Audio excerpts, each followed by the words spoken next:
بسم اللہ الرحمن الرحیم۔ حضرت یحییٰ علیہ السلام ایک جلیل القدر پیغمبر تھے۔ آپ علیہ السلام حضرت زکریا علیہ السلام کے بیٹے تھے۔ حضرت زکریا علیہ السلام میں جو عادتیں تھیں وہی عادتیں آپ علیہ السلام کے اندر بھی تھی۔ حضرت زکریا علیہ السلام بہت عبادت گزار پیغمبر تھے۔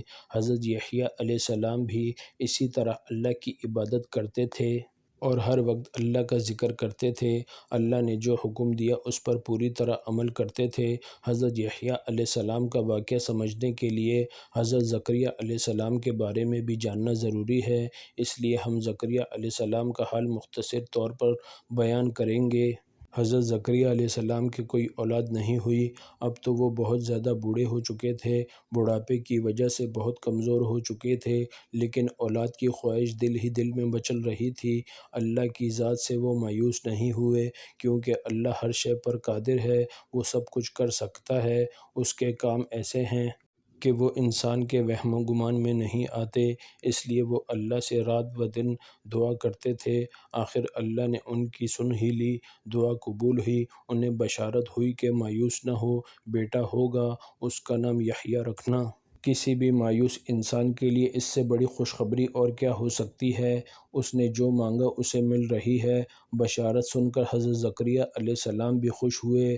بشارت ملنے کے کچھ عرصے بعد ان کی مراد پوری ہوئی، ان کے بیٹا ہوا۔ اللہ کے حکم کے مطابق بیٹے کا نام یحییٰ رکھا۔ نئی دریافت اور معلومات کے مطابق حضرت یحییٰ علیہ السلام جس جگہ پیدا ہوئے اس پر عیسائیوں نے اپنی عبادت گاہ تعمیر کر لی۔ عیسائیوں کی عبادت گاہ کو گرجا گھر کہتے ہیں۔ اس گرجا گھر کا نام چرچ سان جان بیپٹس ہے، جہاں حضرت یحییٰ علیہ السلام پیدا ہوئے۔ وہ جگہ بیت المقدس کے قریب ہے۔ اس مقام کا نام عین کریم ہے۔ حضرت یحییٰ علیہ السلام کے حالات جاننے کے لیے بیت المقدس اور قوم بنی اسرائیل کے بارے میں بھی جاننا ضروری ہے۔ تاریخ سے یہ بات ثابت ہوتی ہے کہ بنی اسرائیل مصر سے نکلنے کے بعد مارے مارے پھرتے رہے، انہیں کہیں جائے پناہ نہیں مل رہی تھی۔ آخر میں انہوں نے اپنا ٹھکانہ بیت المقدس میں بنا لیا اور وہیں رہنے سہنے لگے، لیکن اپنی اخلاقی حالت درست نہ کر سکے، بلکہ بدستور گمراہی میں پڑے رہے۔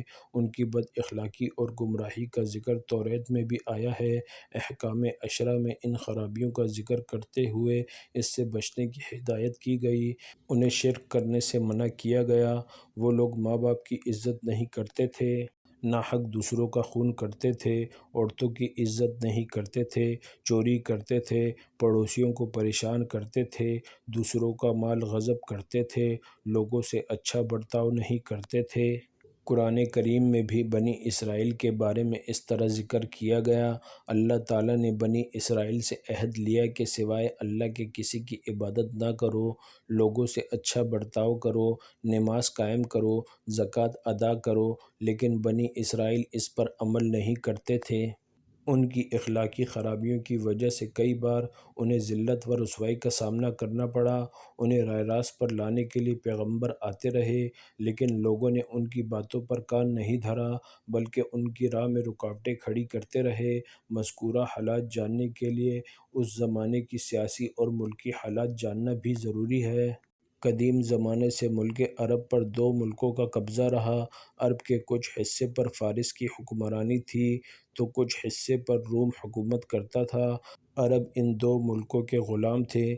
ان حکومتوں کو کسر و کسریٰ کہا جاتا۔ ان دو حکومتوں نے اپنے اپنے زیر قبضہ علاقوں میں مقامی سرداروں کو اختیارات دے رکھے تھے، اس لیے ہر سردار کسی نہ کسی حکومت کا نمائندہ ہوتا تھا۔ عرب کے باشندے ان کے احکامات کو ماننے کے پابند تھے۔ بیت المقدس جو عرب ہی کا علاقہ تھا، وہاں روم کی حکومت تھی۔ حضرت زکریا علیہ السلام بیت المقدس میں رہتے تھے۔ اس علاقے میں سرداروں کے درمیان جھگڑا رہتا تھا۔ سردار بھی اسرائیلی تھے۔ کچھ سرداروں نے وہاں رومیوں کو دعوت دی۔ سردار کی کمزوری سے فائدہ اٹھا کر علاقہ میں رومی داخل ہو گئے اور اپنا سکہ جما لیا۔ سرداروں نے بھی ان کا خیر مقدم کیا۔ تاریخ کے مطابق حضرت یحییٰ علیہ السلام کی پیدائش سے 62 سال قبل رومیوں نے بیت المقدس پر پوری طرح غلبہ حاصل کر لیا۔ ان میں سے ایک یہودی سردار جو ہیرودہ عظیم کے نام سے مشہور تھا اور رومی حکومت کا منظور نظر تھا، اختیارات اس کے ماتحت تھے۔ حضرت یحییٰ علیہ السلام کے زمانے میں شام اور فلسطین کا پورا علاقہ کیسر روم کے زیر اثر آ چکا تھا۔ حضرت یحییٰ علیہ السلام کا علاقہ گلیلی بھی وہی فرما نروا تھا۔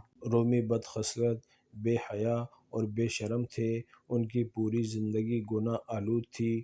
رومی کی دیکھا دیکھی یہودیوں نے بھی ان کی بد عادتیں اور بے شرمی کا طور طریقہ اپنا لیا اور گمراہی کا راستہ اختیار کر لیا۔ اللہ نے حضرت یحییٰ علیہ السلام کو پیغمبر بنا کر گمراہ قوم کی طرف بھیجا۔ آپ لوگوں کو تبلیغ کرتے کہ ماں باپ کی عزت کرو، عورتوں سے نرمی کا سلوک کرو، کسی کا حق نہ مارو، لوگوں سے اچھا برتاؤ کرو، کسی پر ظلم نہ کرو۔